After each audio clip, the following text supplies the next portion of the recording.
앞에 있는 사람이 누군가 하시는 분들도 있으실 것 같습니다. 늘사랑교회에 와서 처음으로 주일 설교를 하게 되는 것 같습니다. 3년 만에 하는 주일 설교다 보니까 굉장히 긴장을 많이 했습니다. 그래서 어제 잤는데 눈을 딱 떠보니까 새벽 2시였어요. 그래서 이러면 안 된다 해서 또 잤는데 4시에 깼습니다. 일찍 나오라는 주의 음성을 알고 정말 일찍 왔습니다. 굉장히 긴장이 돼서 걱정하고 있는데 아내가 어젯밤에 저한테 이런 얘기를 하더라고요. 여보, 예전에 목사님들이 이런 얘기를 많이 하셨어. 담임 목사님의 영양 가득한 밥도 먹지만 때로는 거친 현미밥, 보리밥도 먹어야 돼. 오늘 보리밥이라 생각하시고 보리밥 드실 준비가 되셨나요? 여러분, 길을 잃어버린 적이 있으십니까? 어디로 가야 할지 몰라 인생의 갈림길에서 한참을 고민하며 주저앉아 계신 적이 있으셨을 겁니다. 길이라는 것은 출발하는 것임과 동시에 도착해야 되는 목적지이기도 합니다.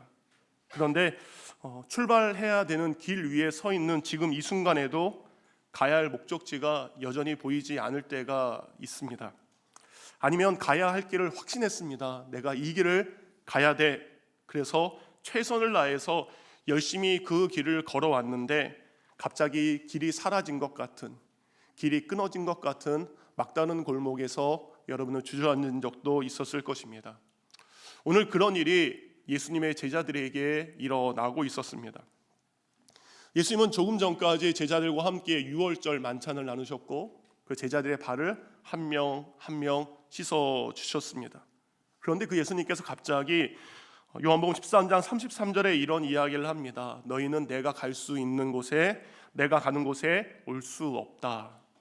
한 번만 말씀하신 것이 아니라 36절에 또다시 이야기합니다. 내가 가는 곳에 내가 지금은 따라올 수 없다라는 이야기를 하십니다. 제자들을 두고 그들이 따라올 수 없는 곳으로 떠나신다는 예수님의 말씀에 제자들은 당연히 근심하기 시작합니다. 지금까지 언제나 변함없이 함께 하셨던 예수님, 그리고 이 땅 이스라엘, 그리고 예루살렘에 하나님의 나라를 세울 줄 알았던 그 예수님께서 갑작스럽게 이별 통지를 제자들에게 하는 것입니다. 제자들은 당연히 근심할 수밖에 없습니다.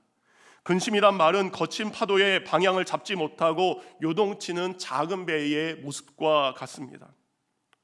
어디서 어떻게 파도가 들이닥칠지 모르기 때문에 가도 오도 못하는 상태가 바로 우리의 근심을 표현하는 말이기도 합니다.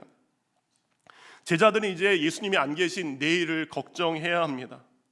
어디로 가야 하고 무엇을 해야 될지 제자들은 아무것도 모르겠습니다. 지난 3년 동안은 예수님을 그저 따라가기만 하면 되었습니다. 어디로 갈지 예수님이 결정해 주셨습니다.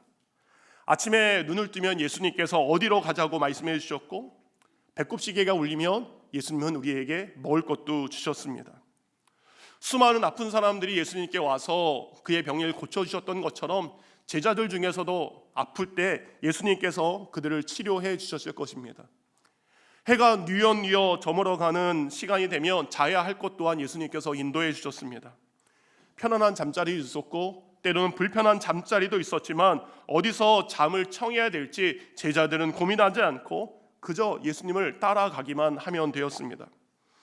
그리고 그 예수님 곁에 있으니까 수많은 사람들이 제자들을 인정해 주었습니다. 그리고 환영해 주었습니다.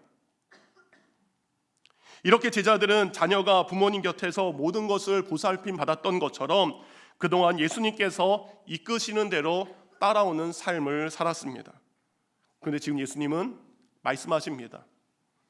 내가 가는 곳에 너희는 올 수 없다. 각자 알아서 살라는 말씀일까? 이제 예수님 없이 어떤 일을 하며 살아야 될지 제자들은 근심할 수밖에 없습니다. 근데 이런 일은 우리의 삶에서도 찾아옵니다. 열심히 일한 직장이 하루아침에 문을 닫기도 합니다. 요즘에 인기 있는 드라마죠. 서울 자가의 대기업 다니는 김 부장 이야기. 알고 보니까 72년생 제 친구의 이야기더라고요. 한창 더 일할 수 있는 나이인데 갑자기 권고사직을 당한 일들이 우리에게도 일어나기도 합니다. 작지만 열심히 일한 그 가게, 근데 그 옆에 우리 가게보다 더 좋고 몇 배나 큰 가게가 생기기도 합니다. 나는 안전하게 운전하는데 다른 누군가가 나에게 와서 사사고를 내기도 합니다. 그리고 원하지 않는 큰 병이 우리를 찾아올 때가 있습니다. 이렇게 원하지 않는 일들이 우리에게 찾아오고 우리는 그 일을 통해서 근심하게 됩니다. 가장 큰 어려움은 늘 의지하고 함께했던 가족이 갑자기 세상을 떠나게 되었을 때 우리는 제자들처럼 근심하며 걱정할 수밖에 없습니다. 예전에 아내와 소천 받으신 장인어른에 대한 이야기를 나눈 적이 있습니다. 40대 중반의 장인어른께서는 40대 초반에 장모님을 홀로 남겨두고 일터에서 일하시다가 사고로 소천을 받으셨습니다. 아내는 자신보다 어린 나이에 대학교 1학년 그리고 고등학교 2명 3남매를 책임지셔야 했던 그 어머니의 그 막막함과 걱정이 얼마나 많았겠느냐라는 이야기를 나누기도 했습니다. 저희 어머님 또한 37살에 홀로 남겨져 8살과 7살, 5살 3남매를 바라보며 할 수밖에 없었던 그 마음의 근심을 어떻게 다 헤아릴 수 있겠습니까? 이렇게 우리의 삶은 늘 평탄하지 않습니다. 어제와 같은 평안과 행복이 오늘과 내일로 이어질 줄 알았는데 그렇지 않은 날이 찾아옵니다.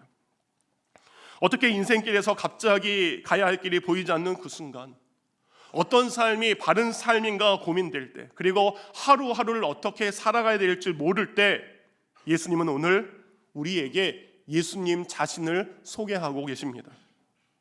예수님께서 자기 자신을 우리에게 소개하신 이유는 어디로 가야 됩니까? 무엇을 해야 됩니까? 어떻게 살아가야 됩니까? 이런 인생의 질문에 예수님께서 친히 답을 본으로 보여주셨기 때문입니다. 오늘 말씀을 통해 알 수 없는 수많은 인생의 문제에 대한 답을 그리스도 예수 안에서 발견할 수 있는 여러분 모두가 되기를 주님의 이름으로 축원드립니다. 아멘. 그렇다면 근심하는 제자들과 우리에게 예수님은 자신을 어떤 분이라 소개하고 있고 우리는 그 예수님을 어떻게 받아들여야 할까요? 첫 번째, 우리는 예수님께서 인생의 길을 만드시는 분이심을 믿어야 합니다.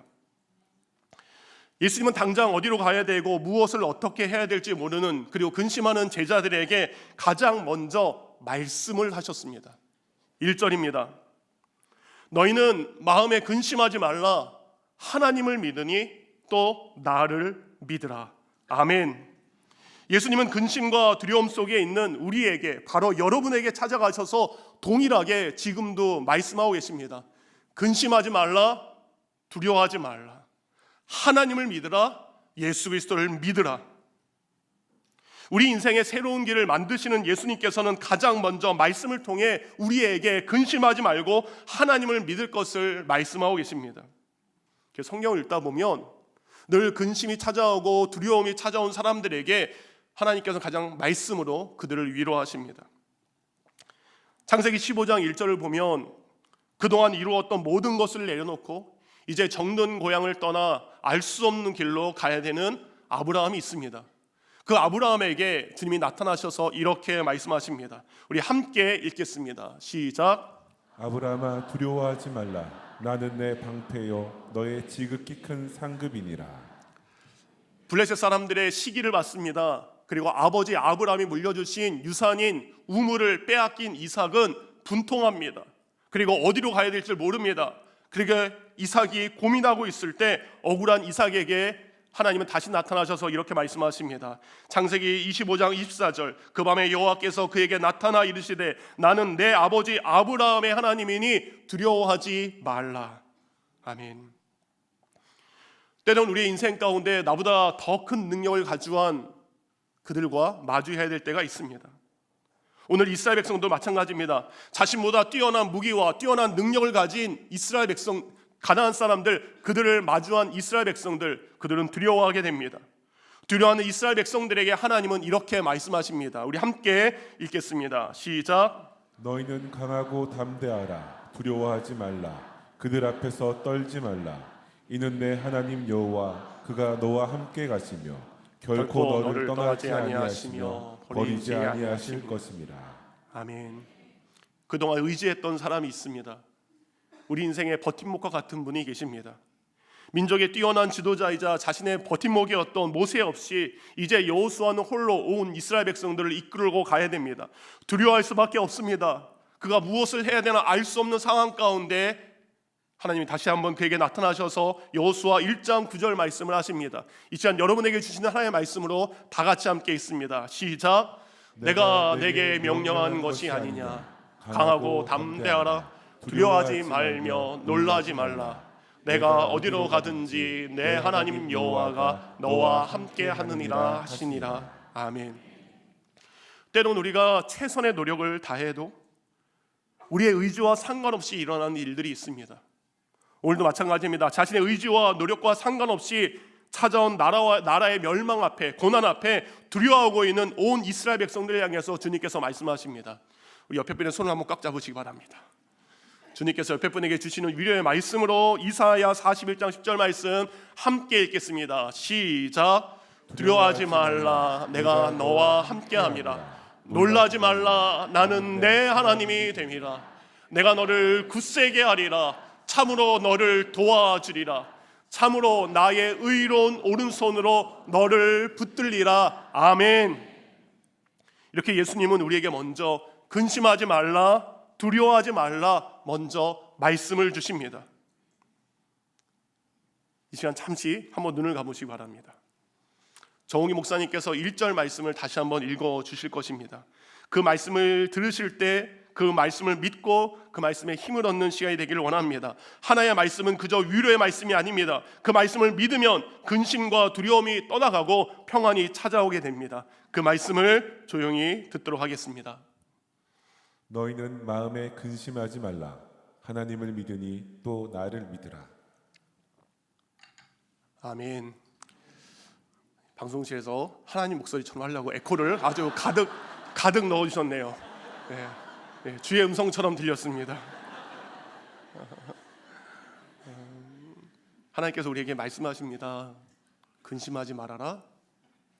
하나님을 믿으라. 예수 그리스도를 믿으라. 아브라함과 이삭과 여호수아와 히스기야 그리고 이스라엘 백성들은 하나님께서 두려워하지 말라라는 그 하나님의 말씀을 믿게 됩니다. 자신의 길을 인도하실 그 하나님을 바라보게 됩니다. 그리고 하나님께서 인도하실 그 믿음의 새로운 길을 그들은 걸어가게 됩니다. 사도행전 9장을 보면 사울은 지금 다메섹으로 가는 길 위에 있습니다. 사울이 예루살렘을 떠나 다메섹으로 가는 길 위에 있는 이유는 그가 그 가는 길에 대한 확신이 있었습니다. 자신의 모든 삶과 가치관을 바쳐서 믿고 있는 그 여호와 하나님의 이름을 망령되이 믿고 있는 존재들이 있었습니다. 예수와 그의 추종자들, 그들을 결박해서 예루살렘으로 잡아오는 것이 자신이 해야 될 일이고 자신이 가야 될 길임을 그는 확신했습니다. 그렇게 사울이 확신을 찬 길을 걷고 있을 때 예수님께서 그에게 나타나셔서 이렇게 말씀하십니다. 사울아, 사울아, 내가 어찌하여 나를 박해하느냐? 사울은 하나님을 위해서 하는 것인 줄 알았습니다. 하나님을 위한 그의 열심이 오히려 하나님의 아들로 이 땅에 오신 성자 예수 그리스도를 박해하는 일인 줄 그는 몰랐던 것입니다. 그는 잘못된 길로 가고 있었고 그는 잘못된 선택을 하고 있었습니다. 하지만 하나님은 그를 그냥 두지 않고 예수 그리스도를 통해 그를 만나 주셨습니다. 그리고 예수 그리스도의 만남을 통해서 사울의 길을 걷던 그가 바울이 되어 하나님이 인도하신 믿음의 새로운 길을 걸어가게 됩니다.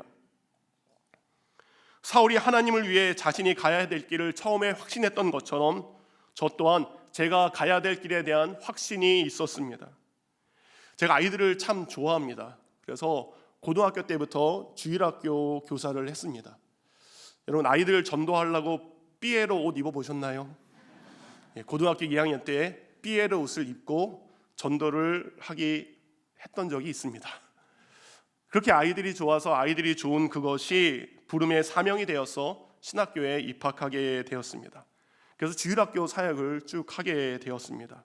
근데 나중에는 하나님의 전적인 은혜로 정말 하나님의 놀라운 은혜로 월 사례비 40만 원 받던 전도사가 원생이 100명이 넘는 어린이집과 그리고 300명 가까운 유치원을 운영할 수 있도록 하나님께서 그 길을 열어주셨고 축복해 주셨습니다. 그래서 저는 주중에는 이제 원장으로, 주말에는 주일학교 전도사로 사역을 하게 되었습니다. 재정적으로 교회에 힘이 되고, 그리고 친구 목사님들, 선교사님들을 섬기는 것, 물질로 섬기는 것, 그것이 제가 주님을 위해서 가야 할 길임을 확신했습니다. 그 당시 아내와 함께 꾸는 꿈이 있었습니다. 미션홈을 건축하자. 선교사님들을 위한 집을 짓는 것이 꿈이기도 했습니다. 하지만 시간이 지나면서 30대에 세상 사람들에게 조금은 성공한 사업가로, 교회에선 신실한 믿음의 일꾼으로 사람들에게 받는 존경과 그리고 인정이 오히려 제게 교만과 달콤한 유혹이 되돌아오기 시작했습니다. 기쁠 줄 알고 더 많은 감사가 있을 줄 알았지만 제 삶은 누군가를 더 원망하기도 하고 누군가를 더 시기하는 삶으로 저의 삶의 모습이 달라지고 있었습니다. 그렇게 제가 잘못된 믿음의 길을 걸어가고 있을 때 2008년 11월 마지막 주일 섬기던 교회 담임 목사님의 말씀을 통해서 내가 걷는 이 길이 하나님이 기뻐하지 않는 것이구나. 하나님이 기뻐하지 않기에 나도 기쁘지 않는 것이구나. 그러면서 지금도 잊을 수 없는 한 말씀을 주셨습니다. 내게 전적으로 헌신해라. 전도사라는 이름으로 교회에서 충성하고 있었고 주신 사업체를 통해서 물질로 교회를 열심히 섬기고 있었지만 겉으로는 하나님께 영광 올려드리는 것 같았지만 실은 그 모든 영광을 홀로 제가 받는 것이었습니다. 하나님께서 그런 제게 이 모든 것을 내려놓고 전적으로 하나님께만 헌신할 것을 요구하셨습니다. 눈앞에 유치원이 보이면 쉽게 포기할 수 없을 것 같아서 37살 늦은 나이에 미국 유학의 길을 떠나게 되었고 하나님께 전적으로 헌신한 삶을 시작하게 되었습니다. 그렇게 믿음의 여정을 시작했던 것처럼 오늘 본문 2절과 3절 또한 예수님께서 제자들을 남겨놓고 그분 또한 새로운 여정을 가야만 했습니다. 근데 예수님께서 제자들을 남겨놓고 가셔야 될 이유를 2절과 3절은 이렇게 설명하고 있습니다. 내가 너희를 위하여 거처를 예비하러 가노니. 4절도 마찬가지입니다. 가서 너희를 위하여 거처를 예비하면. 곧 예수님은 지금 제자들과 완전히 헤어지기 위해서 떠나는 것이 아니었습니다.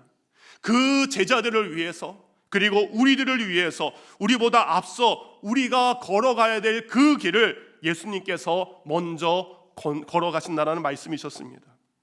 그렇게 예수님은 우리를 위한 길을 먼저 걸어가셨습니다. 네, 그 길은 쉽고 편한 길이 아니었습니다. 히브리서 10장 19절과 20절은 예수님께서 어떤 길을 가셨는지 설명하고 있습니다.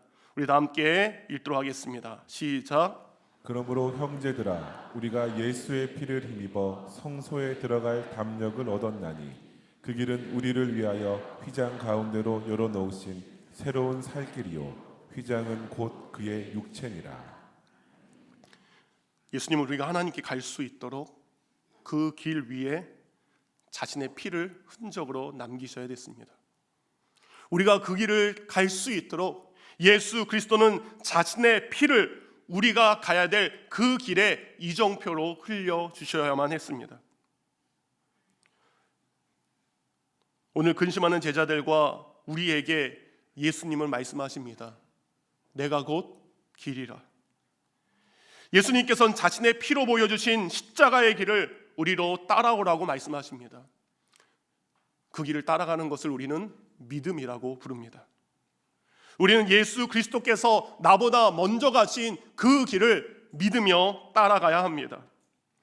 지금 우리 눈에 그 길이 십자가의 길이고 좁아 보인다 할지라도 그 길을 믿음으로 걸어간다면 우리 또한 가장 좋은 곳에서 우리보다 먼저 와 계신 예수님께서 우리를 영접하시는 것을 우리는 경험하게 될 것입니다. 오늘도 예수님께서 우리의 인생의 길을 만드시는 분임을 믿고 그 길을 따라 걸어가는 늘사랑 성도가 되기를 주님의 이름으로 축원드립니다. 두 번째, 예수님께서 우리 삶의 질문에 대한 답을 주시는 분임을 우리는 알아야 합니다. 예수님 믿었습니다. 그리고 그 예수님의 말씀대로 따라가고 있습니다. 그런데 때론 우리 생각에 이 길이 맞는가라는 질문이 함께 들 때가 있습니다.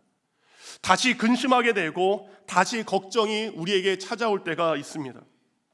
그런 예수님께서 우리에게 말씀하십니다. 4절에 내가 어디로 가는지 너희가 아느니라 라고 이야기합니다. 예수님은 우리가 그 길을 안다라고 말씀하셨지만 5절에 보니까 도마도 다시 예수님께 이렇게 묻습니다.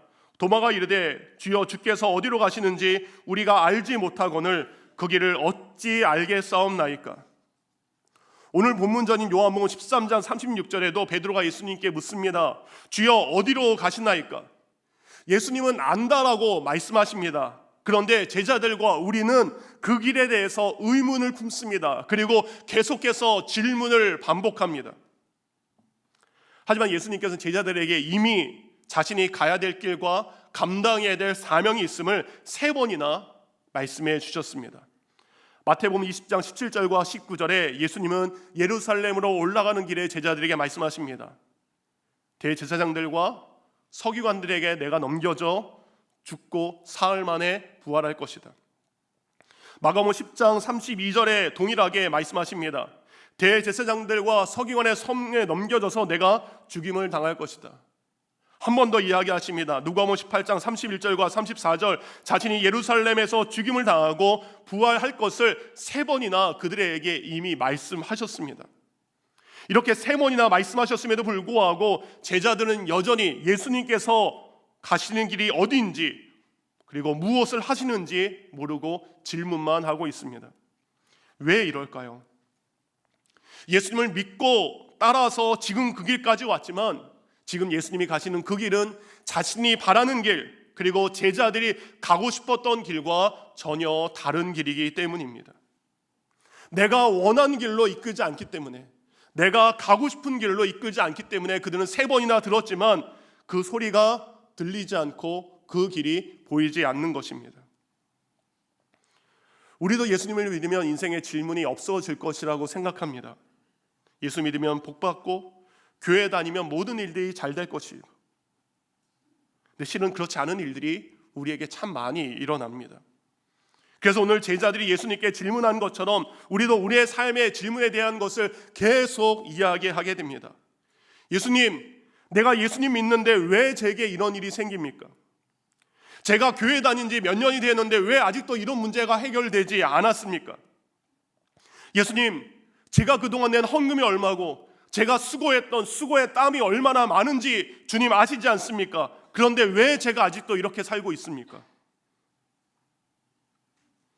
이렇게 우리는 예수님을 믿고 그 길을 따라가고 있지만 우리가 원하는 대로 되지 않기에 예수님께 계속적으로 왜 이렇습니까? 라고 질문하게 됩니다. 저 또한 예수님께서 전적으로 헌신하라라는 그 말씀에 순종해서 미국에 갔지만 수많은 갈등과 염려가 생기게 되었습니다. 유학생활이 길어지면서 한국에서 가지고 온 돈이 다 바닥이 나고 드디어 다음 가스 기름 넣을 돈이 없을 때가 되었습니다. 비 오는 어느 날 아르바이트를 하러 가는데 차에 조금 남아있는 연료 게이지를 확인하면서 조심스럽게 미국의 한적한 도로를 운전하고 가는 중 길 한쪽에서 불꽃 같은 눈동자로 제가 무엇을 보게 됩니다. 흰 봉투였습니다. 흰 종이봉투 요만한 거였습니다. 봉투 안에는 주로 뭐가 들어있죠? 그게 들어있어야 됐습니다. 하나님께서 내가 돈이 떨어진 줄 알고 많은 분들의 간증을 들어보면 이럴 때 기적과도 같이 어디선가 돈이 생긴다라고 하는데 드디어 나에게도 이런 놀라운 일들이 있는 것은 아닌가라는 생각을 들면서 제가 운전을 계속해서 갔을까요? 아니면 차를 세웠을까요? 여러분이라면 고 하겠습니까? 스톱하시겠습니까? 고, 스톱. 저는 스톱했습니다. 하나님의 응답을 알고 갓길에 차를 세웠습니다. 비를 맞으며 길가에 떨어지는 그 돈봉투였으면 하는 바람으로 차를 센 제 모습이 참 착잡했습니다. 그리고 굉장히 초라해 보였습니다. 그럼에도 아직 확인하지 않았으니까 신락 같은 희망을 가지고 비를 추석추석 맞으며 그 봉투가 떨어져 있는 곳으로 걸어갔습니다.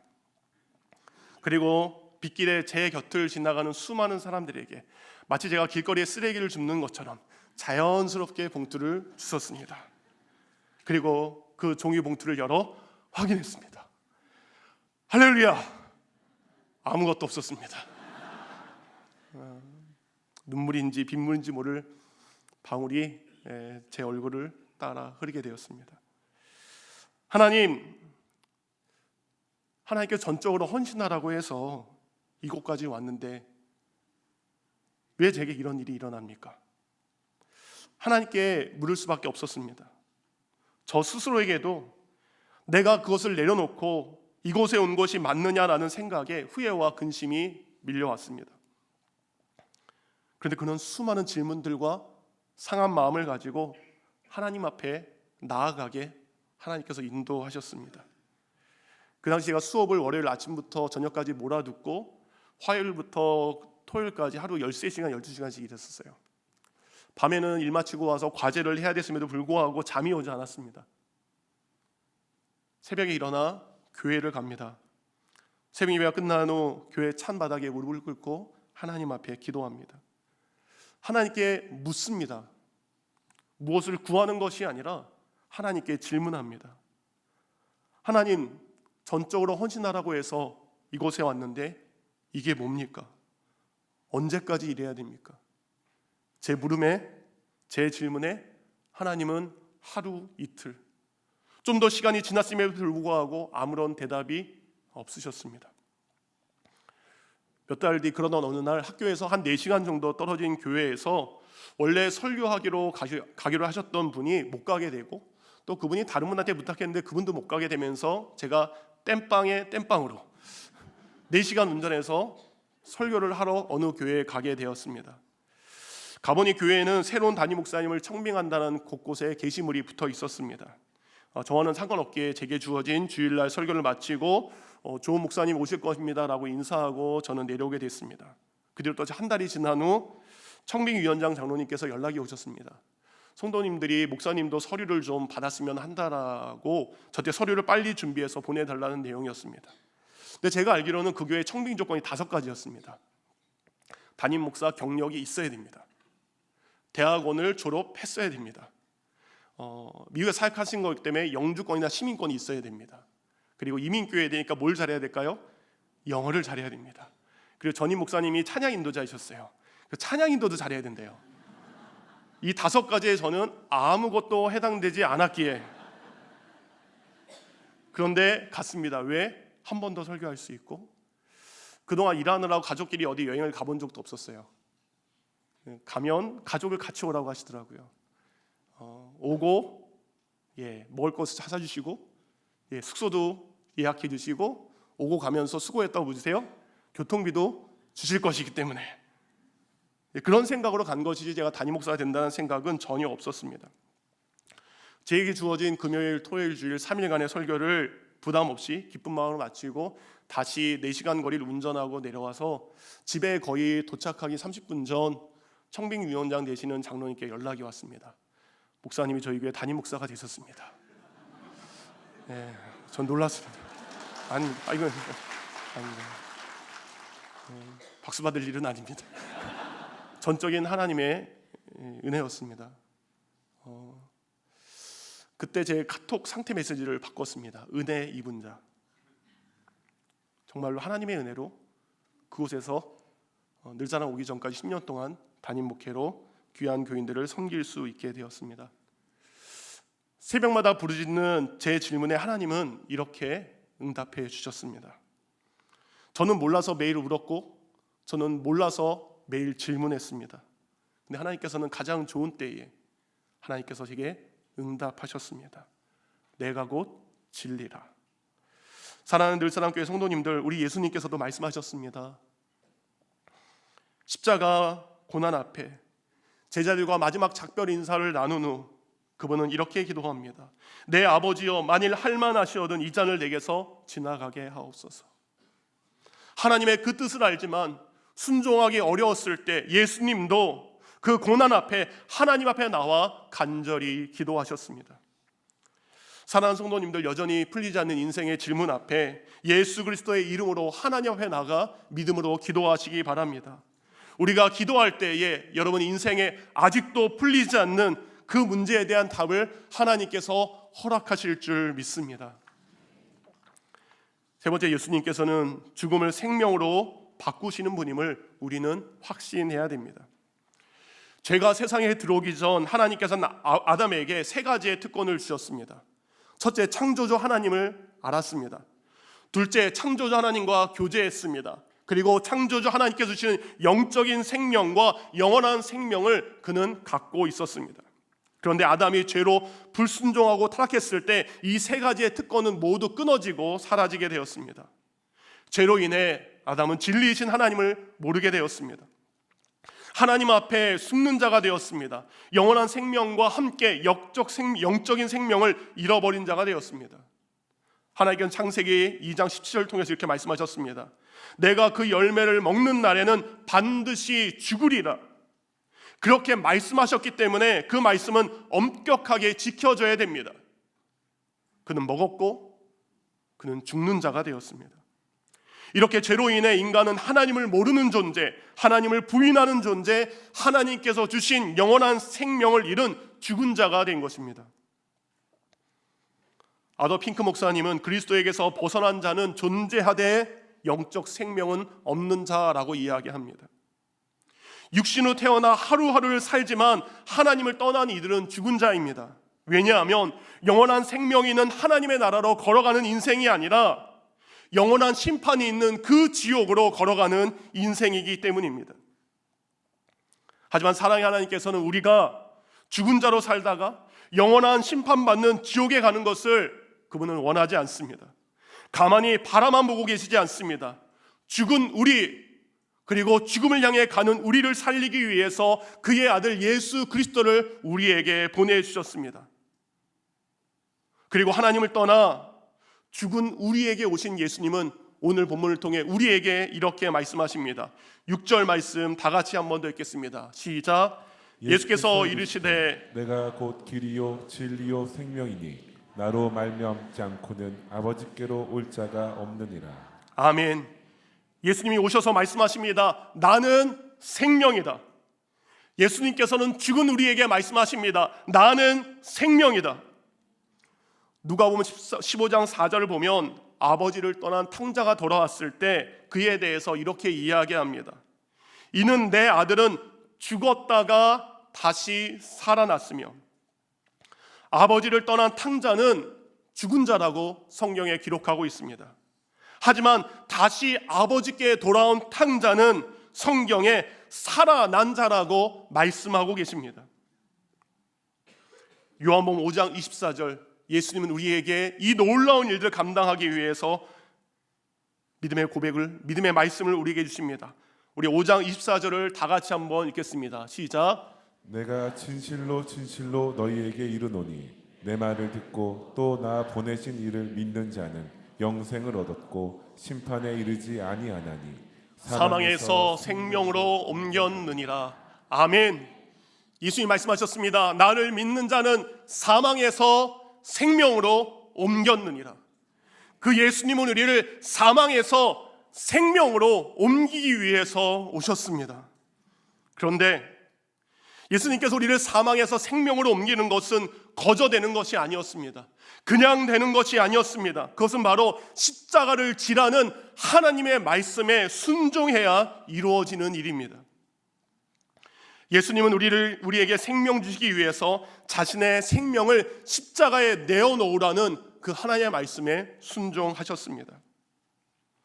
백성의 죄를 짊어지고 죽어야 하는 유월절 어린 양처럼 예수 그리스도는 그 하나님의 말씀에 순종함으로 자신이 친히 유월절 어린 양이 되심으로 자신의 생명을 우리에게 내어주셨습니다. 그래 우리가 얻은 생명은 예수님의 순종을 통해 얻어진 것입니다. 우리의 생명은 거저된 것이 아니라 예수 그리스도의 희생을 통해 우리에게 주어진 은혜의 선물입니다. 그렇다면 사랑하는 성도님들, 지금 여러분은 생명을 얻기 위해 자신의 생명을 내어주신 그 예수 그리스도께 어떤 순종을 하고 살고 계십니까? 아까 말씀드린 대로 이제 늘사랑이 온 지 3년이 좀 넘은 것 같습니다. 2022년 8월 마지막 주일까지 미국에 섬기던 주일, 금요일 날 장례식이 있어서 주일 저녁까지 장례식을 인도해야 됐습니다. 주일날 저녁까지 장례식을 인도하고 월요일날 한국행 비행기를 타고 화요일날 한국에 도착했습니다. 15년 만에 한국에 도착해서 부모님께 인사를 하고 수요일날 제가 뭐 했을까요? 늘사랑교회 출근했습니다. 바로 출근하라고 하셔서 바로 출근했습니다. 시차 적응과 사역 적응을 같이 했습니다. 근데 시차 적응과 사역 적응을 같이 하는데 10년 담임 목회가 무색할 정도로 처음에 늘사랑에서의 생활은 군대에 갓 입대한 이등병처럼 긴장과 어색함의 연속이었습니다. 드디어 첫 주일이 되었습니다. 그날은 테마 예배를 앞두고 VIP 분들의 이름을 기록하는 날이었습니다. 전도를 참 열심히 하는 교회구나. 너무 좋은데 이랬는데 제 예배 시간에 제가 해야 될 일이 있었습니다. 한 손엔 복음 들고 한 손엔 성경 들고 이것이 아니라 한 손에 무엇을 들었을까요? 여러분 테마 예배 때 우리 목사님들이 중간중간 다니시면서 뭘 주시죠? 한 손엔 흰 바구니 들고 한 손에는 볼펜 들고 여기 있습니다. 카드 여기 있습니다. 다시 또 주십시오라고 걷는 것이 제가 늘사랑 와서 처음으로 했던 사역이었습니다. 일주일 전만 해도 사랑하는 성도들 앞에서 말씀을 전하고 있었는데 일주일 뒤에 그것이 제가 감당해야 될 사역의 모습이었습니다.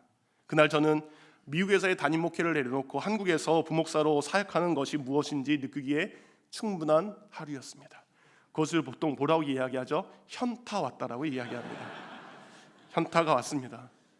현타가 왔음에도 불구하고 한국 생활에서 미국 생활할 때 하나님께서 제게 주신 말씀이 전적으로 헌신해라 라는 말씀을 주셨다면 미국 생활에서 다시 한국 올 때 제게 주신 말씀이 있었습니다. 무조건 순종해라. 그 일이 어떤 일이건 무조건 순종하라 라는 말씀이었습니다. 늘사랑에 와서 사역을 하면서 여러 궁금증이 있었습니다. 하나님, 늘사랑 교회 여전히 이미 너무 좋은 교회입니다. 너무 훌륭하신 목사님들이 이미 너무 많은 계십니다. 제가 왜 여기를 와야 됩니까? 라는 질문이 있었습니다. 그때마다 주신 말씀을 생각합니다. 무조건 순종해라. 그 말씀을 생각하며 한국 생활에 늘사랑 교회 사역에 적응해 가기 시작했습니다. 그러는 중 작년 2004년 3월 아내가 유방암을 수술하게 된 것입니다. 처음에는 초기라고 했습니다. 근데 아내의 암세포가 너무 빨리 증식이 되어서 원래 처음에 얘기했던 수술 부위보다 더 많은 부위를 수술해야 됐습니다. 처음에는 항암을 하지 않아도 된다라고 했는데 항암까지 병행해야 될 정도로 아내의 진행 속도가 굉장히 빨랐습니다. 아내가 암이라고 처음 진단받던 그날 하나님께서는 무조건 순종하라라는 말씀과 함께 저에게 함께 주셨던 그렇지만 제가 잊고 있었던 말씀이 생각나게 해주셨습니다. 들었지만 잊고 있었던 그 말씀은 순종해야 내가 산다라는 말씀이었습니다. 아시는 것처럼 미국은 정기의 건강검진도 없습니다. 병을 발견해도 그렇게 빨리 치료가 되어지지 않습니다. 순종하지 않고 그곳에 있었다면 더 큰 어려움이 있었을 텐데 한국으로 나오게 하시고 작년 우리 늘사랑교회 많은 성도님들이 정말 많은 사랑으로 정말 많은 섬김으로 저와 아내를 굉장히 귀하게 여겨주셨습니다. 순종의 이유는 몰랐습니다. 그렇지만 순종했을 때 하나님께서는 그 일을 통해 하나님의 생명을 이뤄 가셨습니다. 예수님께서 오신 이유도 마찬가지입니다. 그가 죽어야 우리가 사는 것입니다. 우리가 져야 그의 생명이 살아나기 때문입니다. 예수님은 우리를 하나님의 나라로 인도하기 위해서 먼저 십자가의 길을 걸어가셨습니다. 그러기에 우리도 예수님께서 열어놓으신 새로운 길, 믿음의 길로 그분을 따라가야 됩니다. 예수님 우리가 알 수 없는 인생의 수많은 질문을 그분의 삶으로 친히 보여주셨습니다. 그러기에 우리도 인생에 풀리지 않는 수많은 인생의 답을 가지고 주님 앞에 나와 간절히 기도하시기 바랍니다. 예수님은 자신의 생명을 통해 죄로 죽은 우리의 새 생명을 허락하여 주셨습니다. 예수 그리스도의 순종을 통해 우리는 이제 새 생명 얻은 자로서 우리 또한 예수 그리스도께서 우리에게 맡기신 그 사명에 순종하며 살아가기를 원합니다. 지난주와 이번 주 몇몇 성도님들이 함께 만나 신방할 것을 요청을 하셨습니다. 삶에 풀리지 않는 질문과 해결되지 않은 이야기를 해주셨습니다. 우리 늘사랑교회 안에는 좋은 직업을 가지고 그 존경할 만한 곳에서 각자 성공적인 삶을 살아가는 성도님들도 있지만 3,000명 가까이 되는 우리 늘사랑 성도 안에는 여전히 하루하루를 버겁게 살아내는 성도가 참 많았습니다. 풀리지 않는 그 질문을 가지고 여전히 하나님 앞에 질문하는 성도들이 많았습니다. 그분들에게 어떤 말을 해야 될까 할 수 있는 것은 기도밖에 없었습니다. 그때 하나님께서 오늘 본문을 말씀해 주셨습니다. 풀리지 않는 질문과 가야 될 길이 보이지 않는 그들에게 예수님은 말씀하십니다. 내가 곧 길이요 진리요 생명이라. 그리고 는 그것을 통해서 하나님 아버지께 나아갈 수 있습니다. 오늘도 길과 진리와 생명 대신 그 예수 그리스도를 따라가는 늘사랑 성도님 되시길 바랍니다. 그 여러분 주위에 아직 그 길을 모르는, 그 진리를 모르는, 그 생명의 길을 가고 있지 않은 그들에게 그리스도의 사랑을 전하는 복된 성도가 되기를 주님의 이름으로 축원드립니다.